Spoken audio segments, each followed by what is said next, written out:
Welcome to this regularly scheduled meeting of the Friendswood Downtown Economic Development Corporation. It is Tuesday, March the 11th. It is 4:01, and this meeting is officially called to order. We have on the dais Ron Cox, Paul Marks, Chris Richardson, Scott McKenzie, and Bubba Johnson, and myself, Rebecca Hillenberg.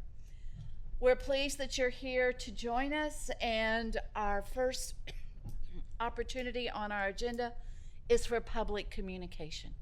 Is there anyone in the audience that wishes to speak to the board? Ms. Foreman. Oh, thank you very much. Thank you for joining us. Well, first off, thank you for the huge amount of time that you guys are taking to do all this and to go through everything that you did for the last 2 hours. I think that's great. I just have 2 points. My first one is y'all really need to cross-pollinate. There's some other people here in the city doing great things. A lot of those great things that they're doing were on your goals list today. So that was disappointing to me that maybe you weren't aware of all the things that are being done to recruit boutique shopping into Friendswood and to foster the businesses that are here. And I really think that it would benefit. There's all kinds of different organizations, but definitely, and I'm partial, I'm sorry.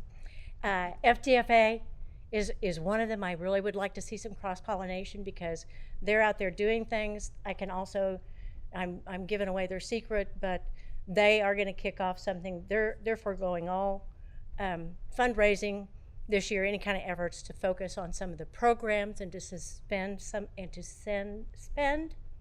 the proceeds that they've made, and it's going to tie to the heart of the city theme that you have in your master plan. There are other people helping you accomplish your goals. CDC is doing a great job in pumping up the vendors and businesses that we have, and their initiatives are just awesome. But I don't see that awareness either of what's going on. So definitely those 3 groups need to talk, and I think it would be mutually beneficial to everybody. The other thing I wanted to just point out is I really appreciate how you plant the seed. You spend a small amount of money with one group, and there's others that are coming your way, and I love it that you guys listen to that and do that even though you've got your minds on bigger things. So great job. Thanks. Well, thank you, Ms. Foreman. And to springboard from what she said, CDEC is sponsoring Small Business Week for a second year in a row, and I believe it's May 4th through the 10th. Are those the dates? Yes, ma'am. Those are the dates. Thank you. So that's something you may want to watch for and maybe participate in, but it's really going to be a fine week of all different kinds of opportunities for small businesses to interact together and also to network, but to also hopefully instill in some people the opportunity to come to Friendswood for small business opportunities. So just to springboard, thank you for bringing that up, and thanks for speaking, Ms. Foreman. Item 3A is to consider the approval of the minutes of the Friendswood Downtown Economic Development Corporation meeting that was held on February the 11th, 2025. We've all had an opportunity to read those minutes. Were there any comments, questions, or corrections?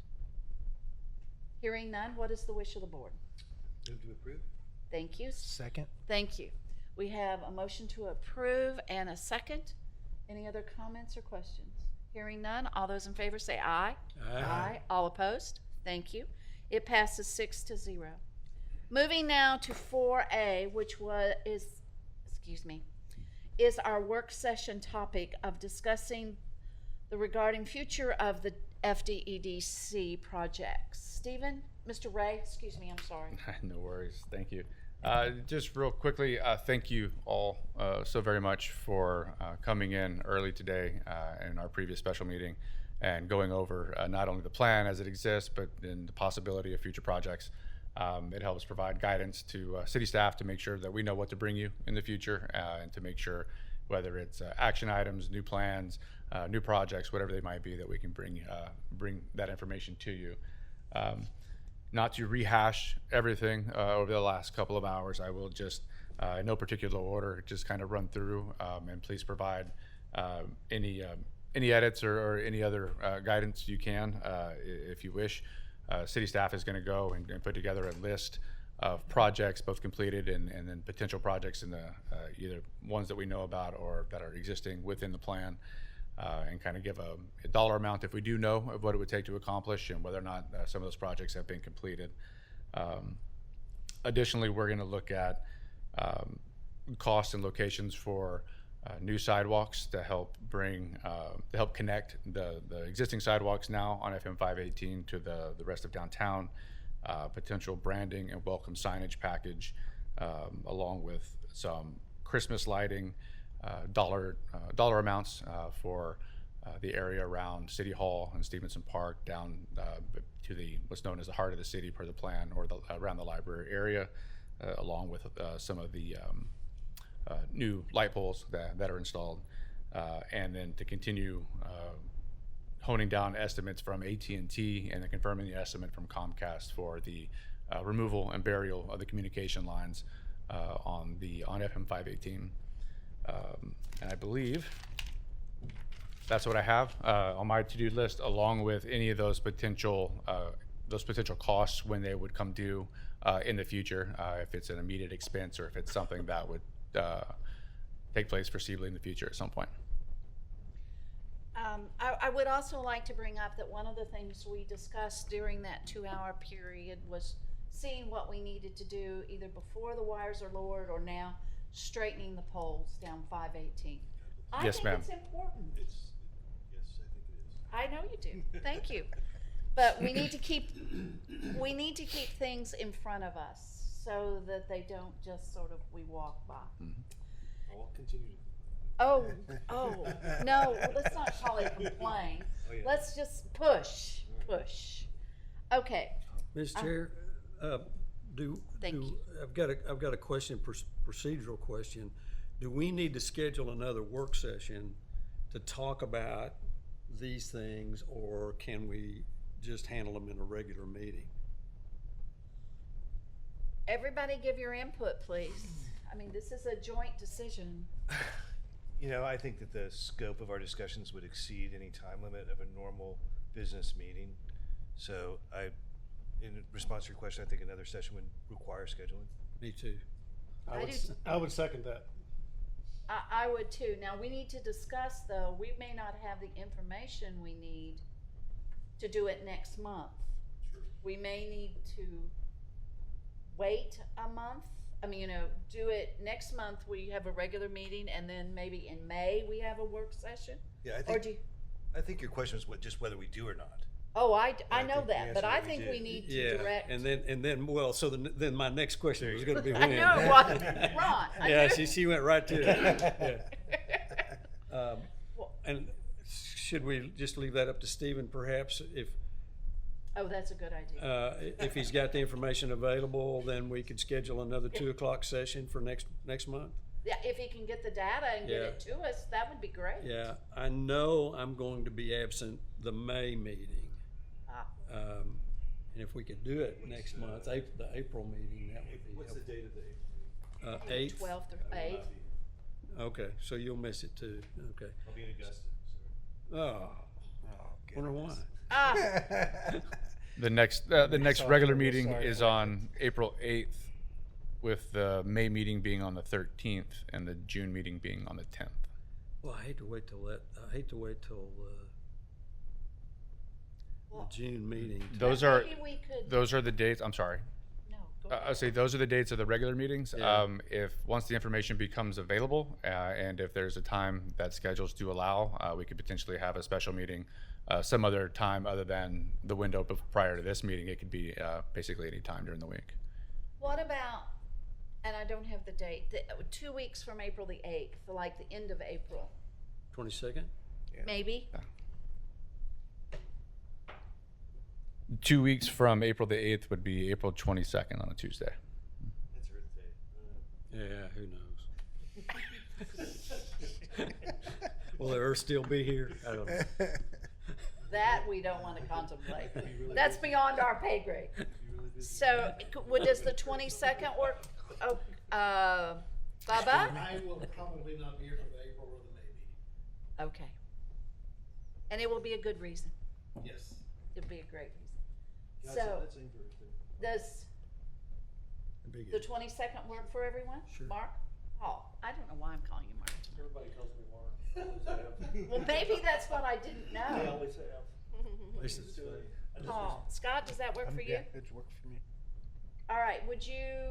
22nd. 22nd? We'll put it on the calendar? Is 2 So- p.m. still a good starting time, or is there another time that works for everyone?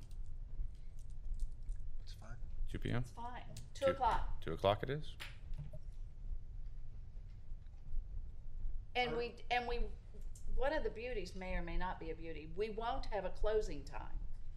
In other words, so we can, if we need to go longer, we can. Yeah, thank you. All right, April 22nd. Very good. Thank y'all.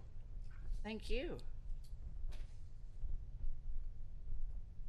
Okay, let's move now to 5A, unless there's any other discussion on 4A.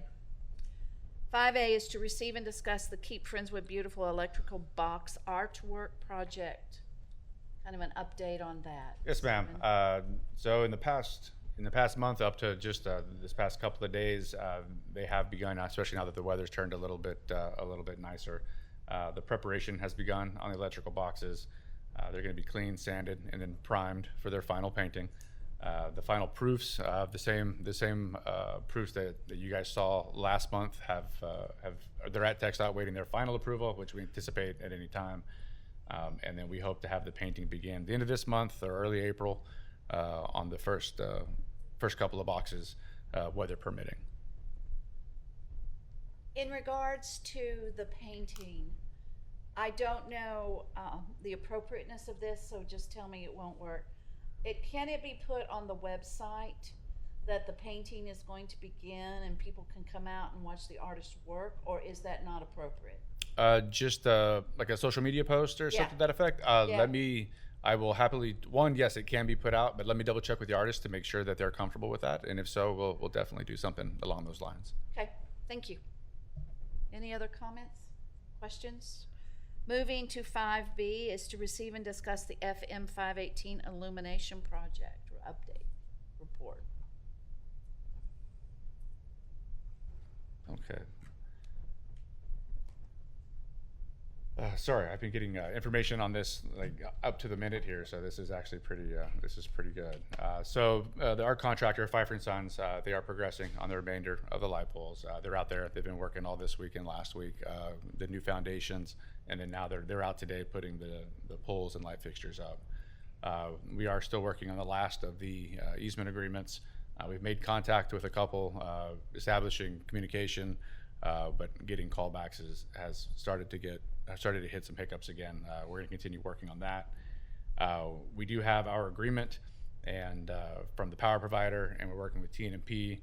Much like your home, you do have to have an ESID number and a meter number to get service established. And so the city has our power provider, and then we have TNMP working together along with city staff to make sure we get those numbers correct and we know what we're energizing and where. The contractor discovered some conduit damage, most likely from a TxDOT project, that they are going through and confirming those locations, and we'll visit with TxDOT to see if they'll correct it.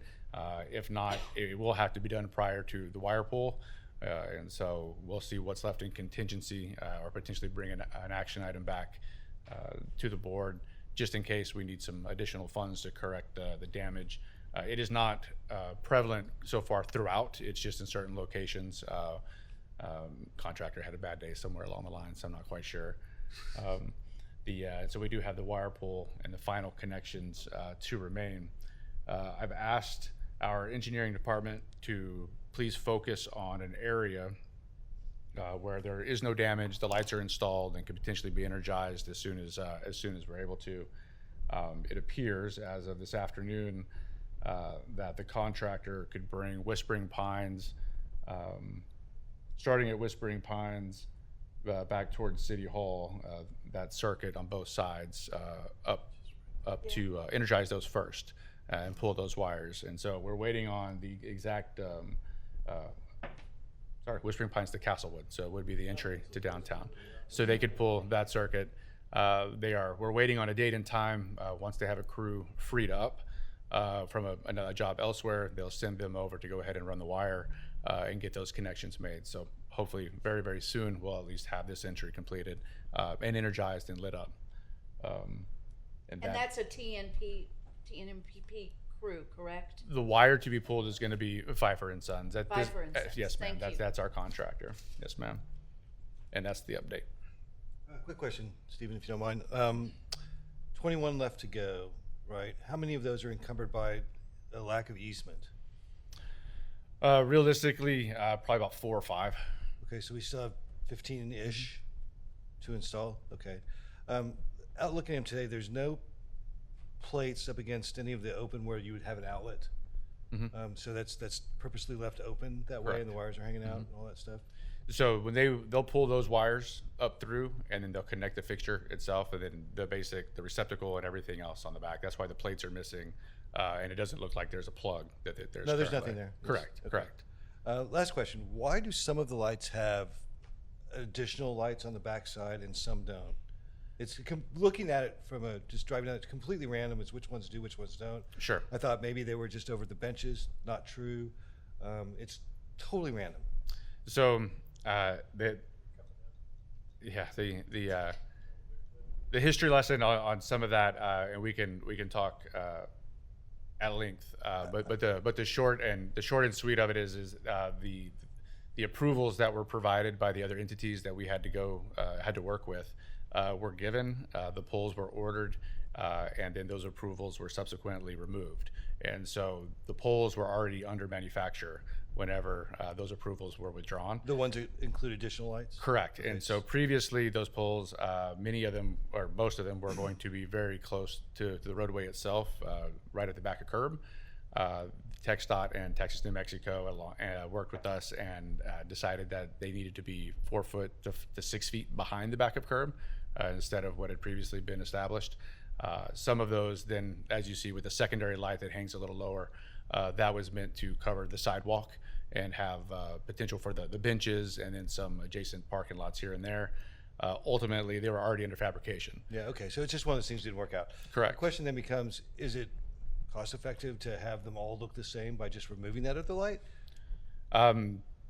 So cost effective in which manner would have to be the question. Is it feasible without breaking the bank? Again, just for uniformity's sake, because they are very random. There'll be 3 in a row, and then there's another 4 down, and there's one on the other side of the street, and then there's 2 over there.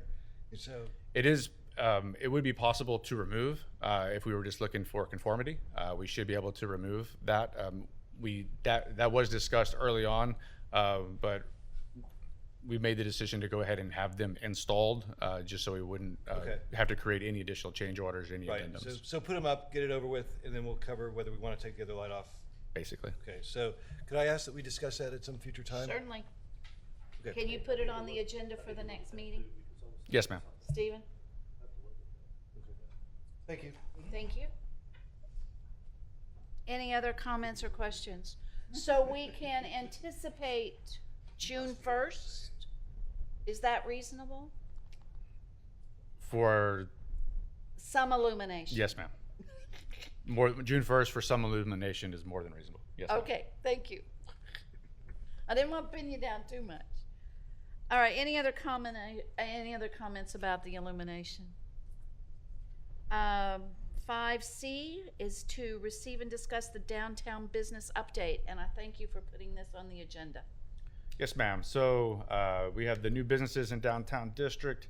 The ones that have come through in the past month for their certificates of occupancy have been the Game Day Men's Health, Pearland Coffee Roasters, that took over the old Dunn Brothers site, Royal Liquor, which I believe has taken over one of the boutiques. I think it was Lexi Plum, and then Map Deals LLC, which I am unsure exactly what they do.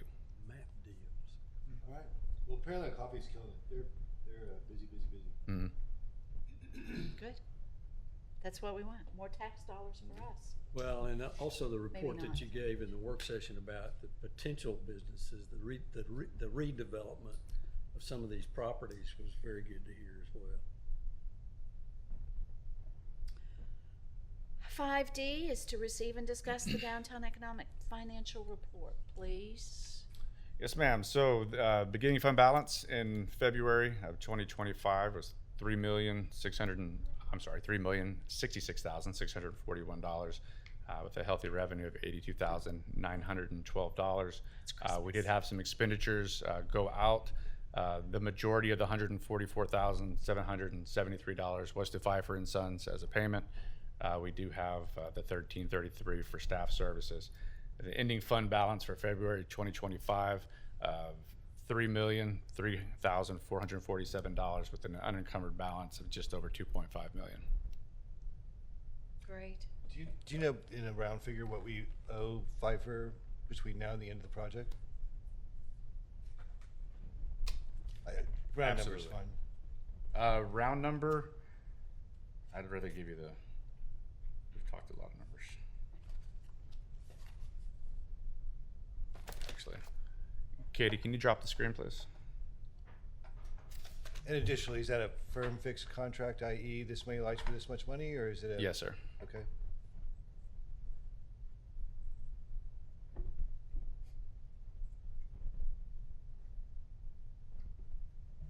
I have to know how much I have for Christmas. So remaining on the encumbered budget, we owe Pfeiffer and Sons $464,686.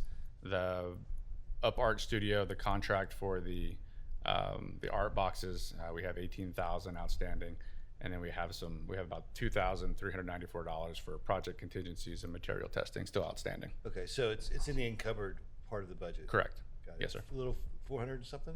465,000. What's are we do that in any way we want, or all at once, or I saw you just paid them 144. Correct. So it's based upon deliverables. So they would Okay. they would get to a certain point, a Gotcha. certain threshold of the project, and we would Very pay good. them based upon their invoices. Thank you. And that's all I have for the financial report. Thank you. Any other comments or questions? Stephen, just one quick question. I think the October report, we had a big bump in revenue, if I recall right. Correct. So we had a dollar amount in the tune of 107,000. That was kind of Yeah, an it was- outlier. To date, that still stands. We have not had any contact or had any communications from the state directing us to reallocate that back to them. So we continue to ask to make sure, just so that we don't have a large sum of money that has to be returned later. But as of now, it's still calculated within the funds. Good. Yeah, what I we're did. done. We've asked you, you didn't say. Yeah. Good. Any other comments or questions? We've had a very productive afternoon, but we come to the end of this agenda. We will meet again on April the 8th, and then a follow-up retreat on April the 22nd. Do I have a motion to adjourn? So moved. Second? Got a second and a motion? All those in favor say aye. Aye.